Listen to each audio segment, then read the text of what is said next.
Hi, Nick Osborne again. Welcome to our video on what the integrated functional coaching system does for the trainer or coach. I'm about ready to start a second interview with a group of potential trainers. Why don't you join us so you can find out what we tell our trainers about our system.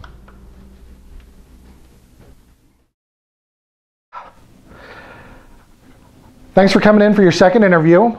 We try to do this interview as a group to make sure that anybody that we could possibly hire all has the same information, so you guys can ask questions to make sure that everybody has the same information from those questions. Does that make sense? Okay, I didn't bring your applications or your resumes. Those are the things that got you your first interview. This is about asking information and see if you can fit in with our system. So I'm going to be asking you guys some questions as we go. Is that all right? So this interview is designed to tell me a lot more about you guys. I travel around the country and help set up training departments at other gyms to make them successful, both the gym, the client, and the customer. Does that make sense? Okay. Do you know that the average gym only has a 2 to 4% penetration in personal training? That means out of every 100 members, only 2 to 4 people are actually working with a coach. I figure that's pretty sad. Surveys say, however, that somewhere between 40 and 50% of members would actually work with a coach if they thought there was any value in it. So what we do with our club is make sure that there's a lot of value in working with a coach.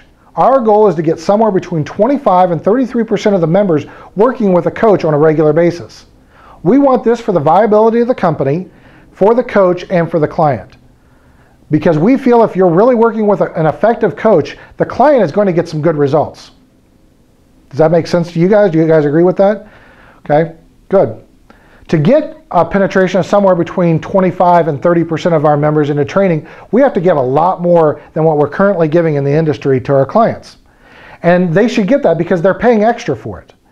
Coaches really need to deliver the ultimate fitness experience to every member every time that they come in.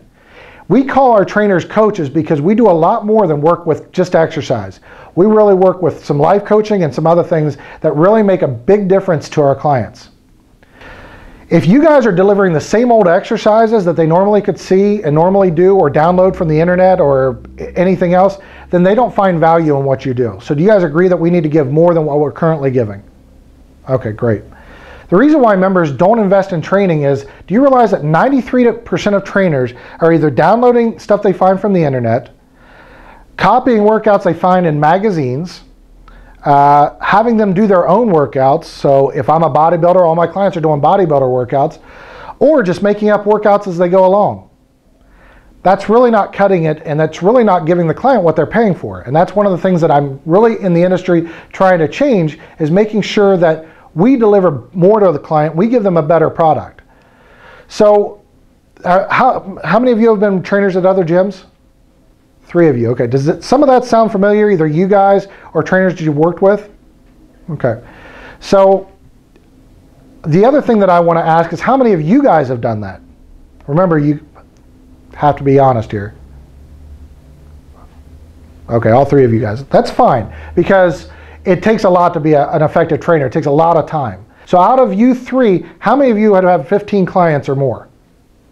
Okay, so you're telling me out of you 3 that you guys were writing 12 to 16 week training cycles for your clients, right?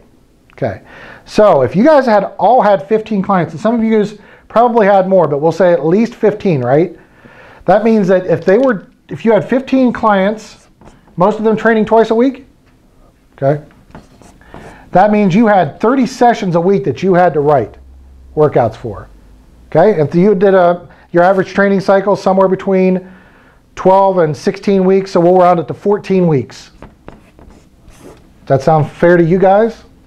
Okay, that means you guys were writing 420 workouts per quarter.